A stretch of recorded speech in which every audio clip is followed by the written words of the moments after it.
So that's how we go about forming urine. But how do we go about releasing the urine? The release of the urine is referred to as the micturition reflex. So what we usually reference as being urination is not really urination. It's actually micturition. Urination takes place within the kidneys. Micturition takes place within the urinary bladder and the urethra.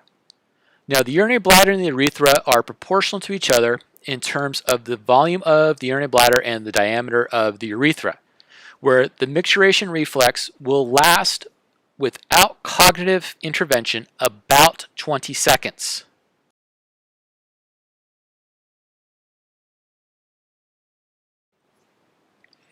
The whole entire process is neurologically regulated, and the neurological regulation is through sympathetic and parasympathetic neurons that are coming from the sacral and lumbar nerves.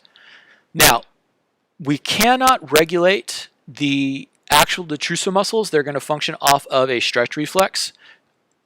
And we cannot regulate the internal urethral sphincter. That's strictly going to be functioning off of a pressure response. However, we can regulate the external urethral sphincter, and we can regulate the amount of contraction that's taking place within the detrusor muscles. The external urethral sphincter is under cognitive control, and what we're doing is we're sending down a constant signal of do not relax, do not relax, do not relax to those muscles within the external urethral sphincter. We start to learn this control at about 2 years of age. We master it around 5 years of age, and we lose it around 60 years of age as we start to develop incontinent issues. The incontinent issues is one of the reasons why people who are older tend to be more dehydrated than people who are younger, because they're afraid of having bladder issues, in particular incontinent issues in public.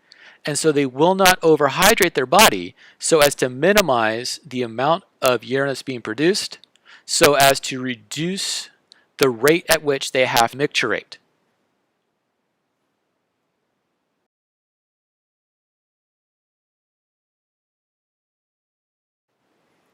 The control of micturition is an unconscious autonomic response to the baroreceptor and pressure receptors within the urinary bladder, causing a reflexive loop off of the parasympathetic neurons heading into and around the urethra as well as the urethral sphincters. Now, what's interesting is that once voiding starts, as long as you do not cognitively interfere with the voiding, it will be about 20 seconds for a total void, depending upon how distended the urinary bladder happens to be, but full distension to full collapsion is about 20 seconds of voiding. And that's because the diameter of the urethra is going to be proportional to the volume of the urinary bladder.